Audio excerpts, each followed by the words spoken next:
Hello friends, welcome back to my channel MPS program with Singh Priyanka. Thank you for watching and thank you for coming here. Guys, we know that we are studying political science here. We are studying Rajnitik Shastra and you know that this channel will be very beneficial. All the students who will be in second year, all the students who will be in final year from IGNOU University and pursuing his studies from IGNOU University, this channel will be very beneficial. So please come and join this session. Today we are learning Panchayati Raj Vyavastha and Sthaniya Shashan Vyavastha. Okay, and you know that the exam is going to be held in June 2023. So most important thing, previous year question paper. Okay, you know that previous year question paper is most important at upcoming examination. So best of luck for your examination and please read carefully previous year question paper. And this channel provide many types of things, so please come and join this session. And today we are learning Panchayati Raj Vyavastha and Sthaniya Shashan. And in this June I want to extend my PGDRD diploma into MARD. I want to convert PGDRD for 1 year. So this is most important for me, and MARD is most important for me, MARD. And today we are learning evolution of Panchayati Raj system in India, and second is Balwant Rai Mehta Committee on Panchayati Raj system and Ashok Mehta Committee on Panchayati Raj system. So let's start to learn with me, and please come and join this channel.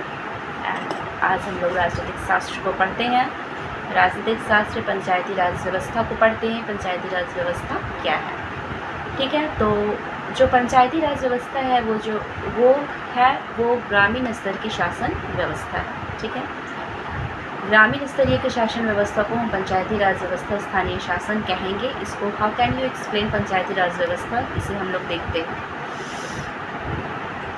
देखिए, ग्रामीण स्तर पर पंचायती राज्य सरकार की एक शाखा है। ग्रामीण स्तर पर पंचायती राज्य सरकार की एक शाखा है जिसमें हर गांव अपनी गतिविधियों के लिए जिम्मेदार होता है, ठीक है। At the village level the Panchayati is a branch of the state government in which each village is responsible for its own activities.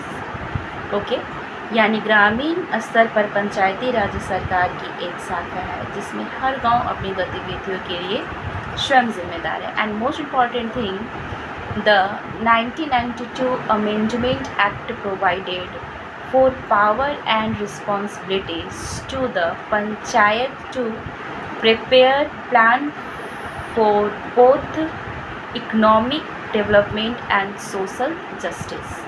It means 1992 के संशोधन अधिनियम ने पंचायती को आर्थिक विकास और सामाजिक न्याय दोनों के लिए योजनाएं तैयार करने की शक्तियों की जिम्मेदारियों का प्रावधान।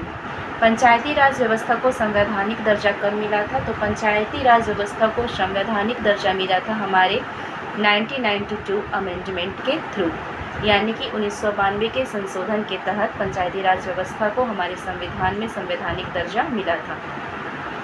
73वां संविधान संशोधन इज़ मोस्ट इम्पॉर्टेंट है, ठीक है। 73वां संविधान संशोधन जब हुआ था उसके बाद ही इसे संवैधानिक दर्जा मिला था। पंचायती राज व्यवस्था को हाउ कैन यू एक्सप्लेन पंचायती राज व्यवस्था? तो ग्रामीण तथा जिला स्तर के शासन को स्थानीय शासन कहते हैं। ग्रामीण तथा जिला स्तर के शासन को स्थानीय शासन कहते हैं। Rural and district administration is called local government, ठीक है। इसे आप इस तरह भी एक्सप्लेन कर सकते हैं कि हमारे देश की जो सबसे नीचे की शासन व्यवस्था है, उसे हम स्थानीय शासन व्यवस्था कहते हैं। The village and district level government is called local government. Okay, जैसे कि हमारे केंद्र स्तर पर हमारे प्रधानमंत्री जी होते हैं, देन हमारे स्टेट लेवल पर हमारे मुख्यमंत्री होते हैं, जिला स्तर पर यानी कि डिस्ट्रिक्ट लेवल पे हमारे विधायक या सांसद होते हैं, एंड ग्रामीण स्तर पर हमारे मुखिया और सरपंच होते हैं, ठीक है। तो इसको इस तरह एक्सप्लेन करना है कि हमारे देश की जो सबसे नीचे की शासन व्यवस्था है उसे हम स्थानीय शासन कहते हैं। स्थानीय शासन की आवश्यकता क्यों पड़ी, मोस्ट इम्पॉर्टेंट थिंग ये भी है कि स्थानीय शासन की आवश्यकता क्यों पड़ी। तो स्थानीय शासन की आवश्यकता सत्ता का विकेंद्रीकरण के लिए, इसे आप लोग हमेशा याद रखिएगा, क्योंकि हमारे महात्मा गांधी जी जो थे वो पंचायती राज व्यवस्था के समर्थक थे। वो चाहते थे कि सत्ता का विकेंद्रीकरण हो, ठीक है। सत्ता का विकेंद्रीकरण इसलिए हो ताकि शक्तियों का बंटवारा अगर होगा तो वो सिर्फ केंद्र तक सीमित नहीं रहेगा, हर व्यक्तियों के पास शक्ति होगा, सत्ता में भागीदारी लेना उन्हें आएगा, है ना, और वो अपना विकास कर सकेंगे। तो जैसे कि दादा भाई नौरोजी हैं और क्या महात्मा गांधी ये सब जो थे वो पंचायती राज व्यवस्था के समर्थक थे, बट भीमराव अंबेडकर इसके समर्थक नहीं थे। इसके भी कुछ रीज़न हैं, ठीक है। तो इम्पॉर्टेंट ये है कि स्थानीय शासन व्यवस्था हम लोग पढ़ रहे हैं, तो जो ग्रामीण स्तर की शासन व्यवस्था है उसको स्थानीय शासन कहते हैं। और स्थानीय शासन जो है वो पंचायती राज व्यवस्था जो है इसको लागू करने में काफ़ी टाइम लगा और इसे संवैधानिक दर्जा हमारा 73वां संविधान संशोधन के तहत ही इसे संवैधानिक दर्जा मिला। ओके, तो इम्पॉर्टेंट ये है कि इसकी आवश्यकता क्यों पड़ी, ठीक है। इसकी आवश्यकता क्यों पड़ी और महात्मा गांधी जी क्यों चाहते थे कि सत्ता का विकेंद्रीकरण, ठीक है। केंद्रीकरण एंड विकेंद्रीकरण बोथ आर डिफर, ठीक है, दोनों अलग अलग है। केंद्रीकरण यानी कि सारी पावर और शक्तियाँ सिर्फ केंद्र तक हो, विकेंद्रीकरण यानी कि जो भी हमारी जो शक्तियाँ हैं उसको अलग अलग स्तर पर बांट देना, ठीक है, यानी जिसे हम लोग बोलेंगे decentralisation. Okay, suppose we live in a rural area, ठीक है, अगर हम लोग एक रूरल एरिया में रहते हैं and if we have any problem then we will not immediately to go the prime minister, तुरंत तो हम लोग प्रधानमंत्री मोदी के पास नहीं पहुंच जाएंगे, राइट। तो ऐसी शासन व्यवस्था होना चाहिए जहां हम लोग हैं, ठीक है, वहीं पर स्थानीय शासन ऐसा होना चाहिए जहां हमारी समस्या का समाधान तुरंत हो और शक्तियों और सत्ता का भागीदारी में सभी लोग हिस्सा लें और सभी का विकास हो, ठीक है। इसलिए महात्मा गांधी जी चाहते थे कि सत्ता का विकेंद्रीकरण हो, ठीक है। तो स्थानीय शासन जो है वो आम आदमी के सबसे नज़दीक का शासन, ठीक है। स्थानीय शासन जो है वो आम आदमी के सबसे नज़दीक का शासन है और आम आदमी की समस्या एवं उनकी रोज़मर्रा की ज़िंदगी जो है वो स्थानीय शासन का विषय है, ठीक है। यानी कि स्थानीय शासन व्यवस्था जो है वो आम आदमी के सबसे निकट का है, क्योंकि हमारी जो प्रॉब्लम्स है, हमारी जो समस्याएं हैं, हम जहाँ रहते हैं, ठीक है, अगर उन्हीं में से किसी को नियुक्त किया जाए और चुनाव के माध्यम से मतलब उन्हें मुखिया बनाया जाए, ठीक है, सरपंच बनाया जाए। जैसे कि हमारे मान लीजिए कि एक हम लोग गांव में रहते हैं और वहाँ की जो मुखिया है उनका क्या काम होता है, न्यायिक काम तो सरपंच देखते हैं गांव में, ठीक उसी तरह मतलब जहाँ पर हम लोग हैं वही की शासन व्यवस्था को स्थानीय शासन व्यवस्था कहते हैं, ठीक है, क्योंकि इसी के अंतर्गत आम आदमी की समस्या और उनकी रोज़मर्रा की ज़िंदगी स्थानीय शासन का विषय है, ठीक है। तो इसकी आवश्यकता क्यों पड़ी, इसकी आवश्यकता इसलिए पड़ी क्योंकि जैसे कि हम लोग जान रहे हैं कि हमारी ज़िंदगी में बहुत सारी समस्याएं हैं और बहुत सारी समस्याओं का समाधान जो है वो हम लोग कहीं भी रहेंगे तो तुरंत तो प्रधानमंत्री मोदी के पास नहीं जाएंगे, राइट। इसीलिए हमारा जो त्रिस्तरीय शासन व्यवस्था है, पंचायती राज व्यवस्था है त्रिस्तरीय, जिसे बलवंत राय मेहता समिति ने इसकी सिफारिश की थी कि हमारा जो पंचायती राज व्यवस्था है वो त्रिस्तरीय प्रणाली की होनी चाहिए, यानी कि सबसे पहले ग्राम स्तर, देन ब्लॉक स्तर, देन जिला स्तर पर होनी चाहिए। उसी तरह हमारा अशोक मेहता समिति है वो द्विस्तरीय चाहते थे। तो बहुत सारी जो समितियाँ थी वो क्यों थी, बहुत सारी जो समितियाँ थी वो इसलिए थी ताकि हमारी पंचायती राज व्यवस्था को संवैधानिक दर्जा मिले, ठीक है।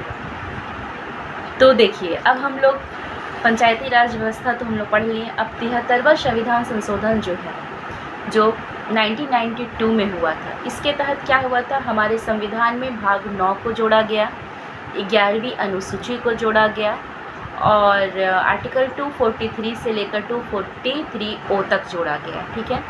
तो 11वीं अनुसूची में क्या था, 11वीं अनुसूची में कम से कम 29 विषय था, ठीक है। 29 विषय, जैसे कि 29 विषय में क्या क्या था वो मैं बताती हूँ।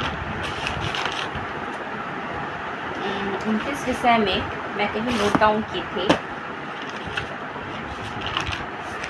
हियर इज,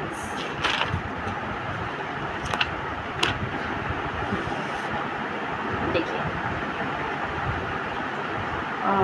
हाँ देखिए, जब 73वां संविधान संशोधन 1992 हुआ तो उसके तहत हमारे संविधान में भाग 9 जोड़ा गया।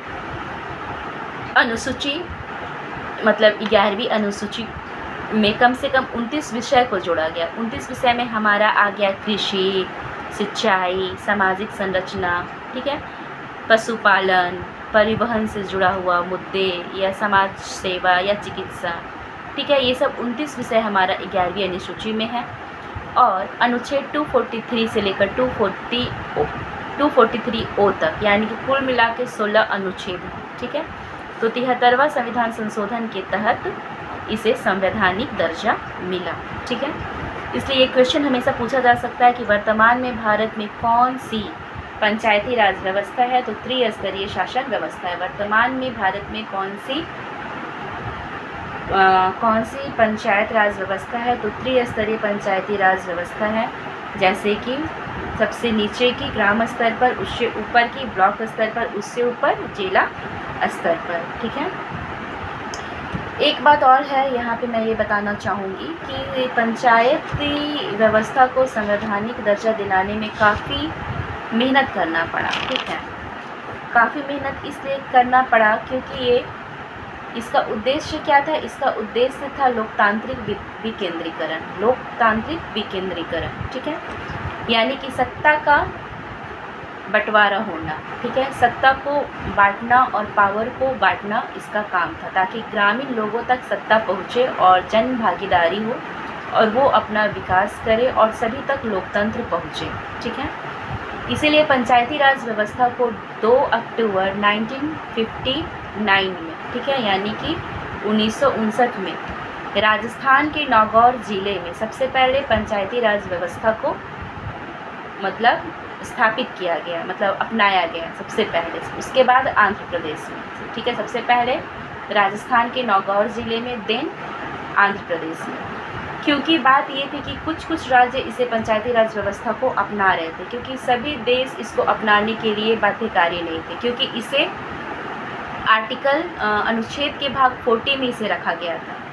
अनुच्छेद के मतलब क्या इसको बोलेंगे, इसे अनुच्छेद 40 में रखा गया था, जिसे हम लोग क्या बोलते हैं, DPSP, यानी कि नीति निदेशक तत्व, ठीक है, नीति निदेशक तत्व। तो इसके अंतर्गत ये क्या था, इसके अंतर ये था कि पंचायती राज व्यवस्था को जगह किसमें दिया गया था, अनुच्छेद 40 में जगह दिया गया था।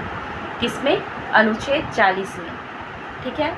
और पंचायती राज व्यवस्था की जगह जो थी वो अनुच्छेद 40 में थी, यानी कि DPSP में थी। यानी कि तात्पर्य यह है कि राज्यों पर यह बाध्यकारी नहीं था, ठीक है, राज्यों पर यह बाध्यकारी नहीं था। सरकारों पर यदि सरकार चाहेंगे तो इसे कानून बनाएंगे, और अगर नहीं चाहेंगे तो नहीं बनाएंगे। ये सरकारों की स्वेच्छा पर यह निर्भर करती है, इसलिए इसे अनुच्छेद 40 में रखा गया, ठीक है। राज्य के नीति निदेशक तत्वों में इसे रखा गया था सबसे पहले, ठीक है। तो पंचायती राज व्यवस्था को आर्टिकल अनुच्छेद 40 में रखा गया था, और क्योंकि इसे संवैधानिक दर्जा नहीं मिला था, और इसे सबसे पहले ये भी पूछा जाता है कि सबसे पहले इसे कहाँ स्थापित किया गया था, तो ये राजस्थान के नागौर में स्थापित किया गया था 2 अक्टूबर 1959 में। एंड उसके बाद आंध्र प्रदेश में धीरे धीरे, मीन्स कहने का मतलब ये है कि धीरे धीरे मतलब इसका सभी राज्य इसको एक्सेप्ट नहीं कर पा रहे थे, क्योंकि इसे संवैधानिक दर्जा नहीं मिला था, ठीक है। तो इसे कई समितियां भी आई थी, ठीक है, कई समितियां भी आई थी जो पंचायती राज व्यवस्था में अपना विचार विमर्श दिए, जिसमें कि एक था बलवंत राय मेहता समिति। बलवंत राय मेहता समिति 1957, ठीक है, इन्होंने अपनी एक रिपोर्ट सौंपी, ठीक है। बलवंत राय मेहता समिति 1957 इन्होंने अपनी एक रिपोर्ट सौंपी कि हमारा जो पंचायती राज व्यवस्था है वो एक ग्राम स्तर पर होना चाहिए, फिर ब्लॉक स्तर पर होना चाहिए और ज़िला स्तर पर होना चाहिए। इन्होंने अपनी रिपोर्ट में त्रिस्तरीय पंचायती राज व्यवस्था की रिपोर्ट को सौंपी थी। ग्राम स्तर पर होना चाहिए, ब्लॉक स्तर पर होना चाहिए और फिर जिला स्तर पर होना चाहिए। ठीक है। बलवंत राय मेहता समिति 1957, देन अशोक मेहता समिति 1977। ठीक है।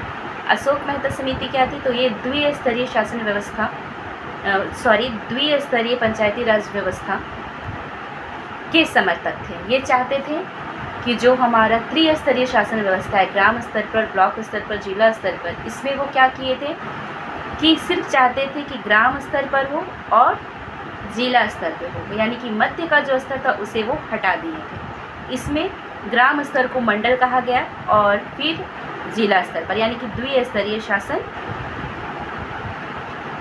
की ये रिपोर्ट सौंपे थे। यानी कि हमेशा ये पूछा जाता है, एक क्वेश्चन ये है कि विभिन्न समितियों के माध्यम से किस समिति की अनुशंसा पर, ठीक है, त्रिस्तरीय पंचायत व्यवस्था की मतलब वकालत की गई थी। ये क्वेश्चन हमेशा पूछा जाता था। तो बलवंत राय मेहता समिति 1957 के तहत ही पंचायती राज व्यवस्था की त्रिस्तरीय शासन व्यवस्था की रिपोर्ट सौंपी गई थी।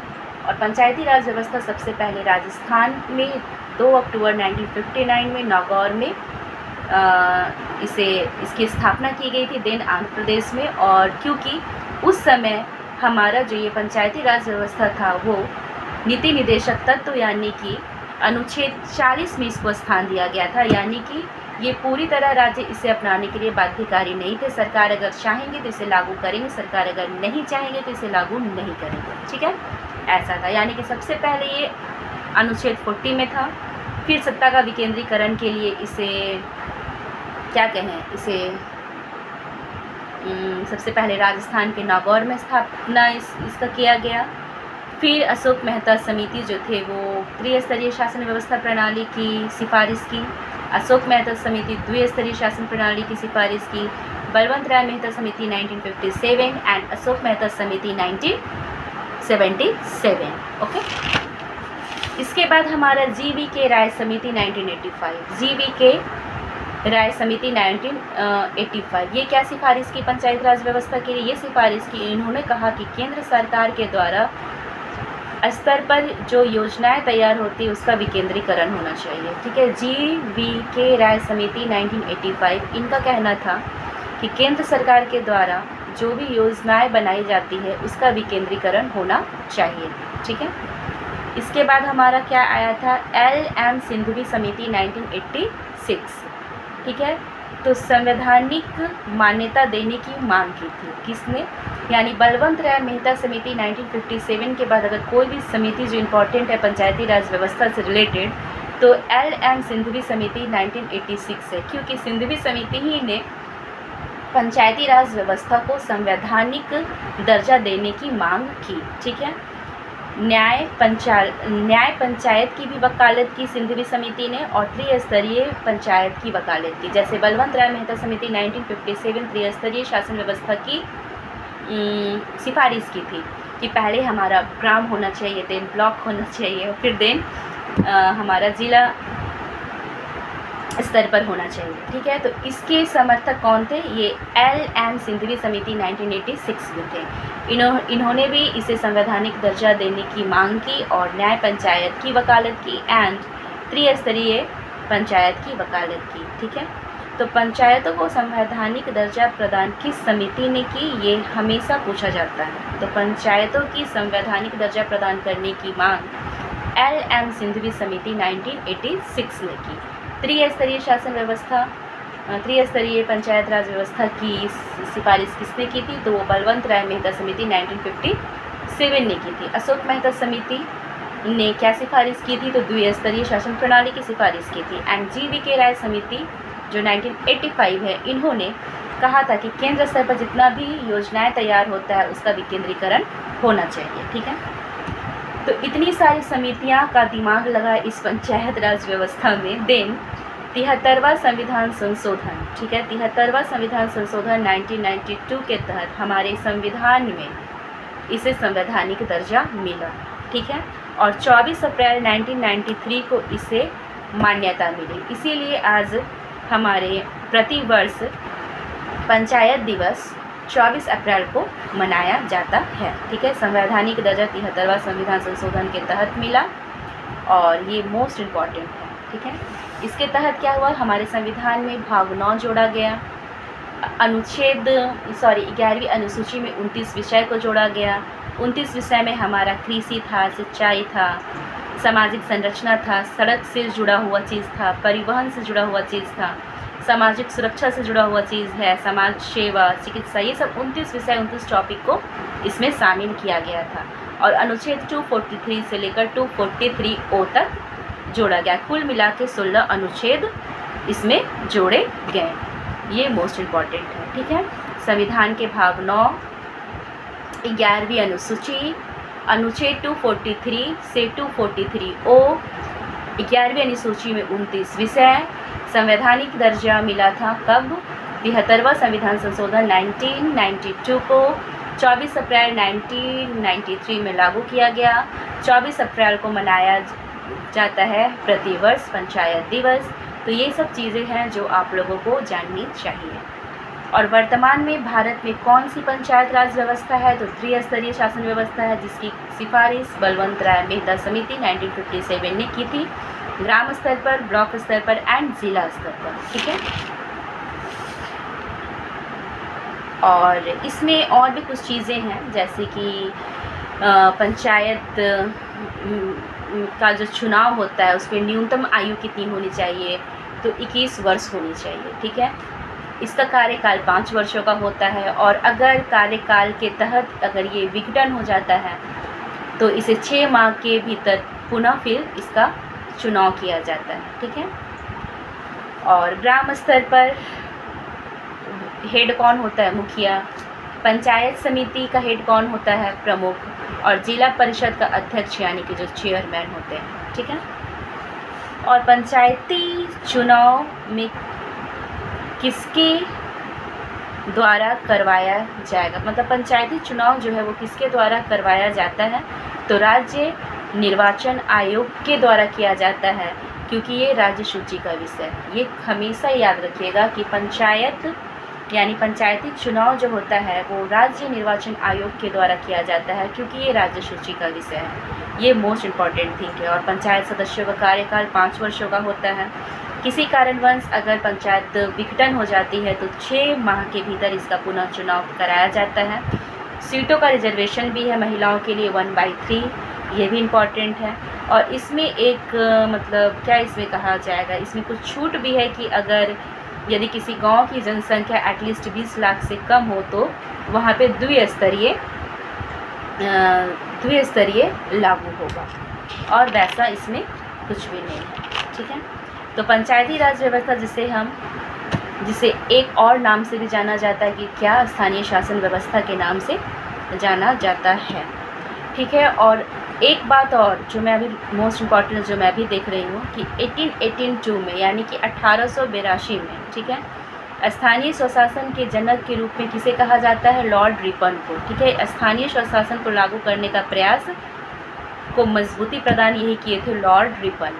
ठीक है, 1882 में। ठीक है, तो स्थानीय शासन का मतलब तो आप लोग जान ही गए, यानी कि ग्रामीण तथा जिला स्तर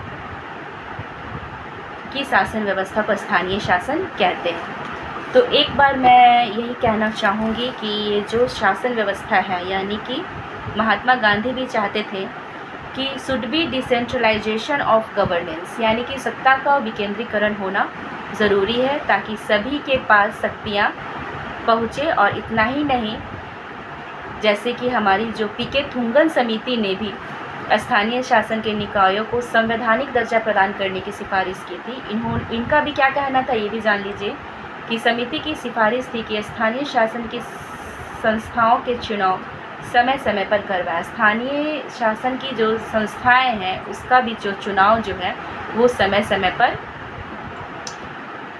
करवाए जाएं। Election to the institutions of governance should be conducted from time to time. ठीक है, तो आज के लिए बस इतना ही। आज हम लोग पढ़ चुके हैं evolution of Panchayati Raj system in India and Balwant Rai Mehta committee on Panchayati Raj system, Ashok Mehta committee on Panchayati Raj system.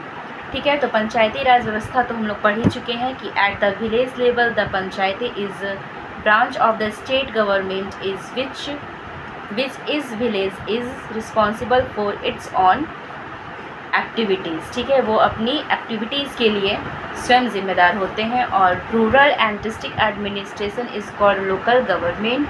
And most important thing ये है कि इनमें शक्तियों का विकेंद्रीकरण होना बहुत ज़रूरी है ताकि सभी के पास लोकतंत्र पहुँचे और सभी का विकास हो और सभी की जन भागीदारी होगा तो ही एक गांव विकास करेगा, एक गांव डेवलपमेंट करेगा, उसके बाद ही कोई देश का विकास होगा। तो पंचायती राज व्यवस्था हमारे देश में वर्तमान त्रिस्तरीय शासन व्यवस्था है। आई होप कि ये वीडियो आप लोगों को अच्छी लगी हो। Thank you for watching and keep smiling, keep signing always and best of luck for your examination. God bless you.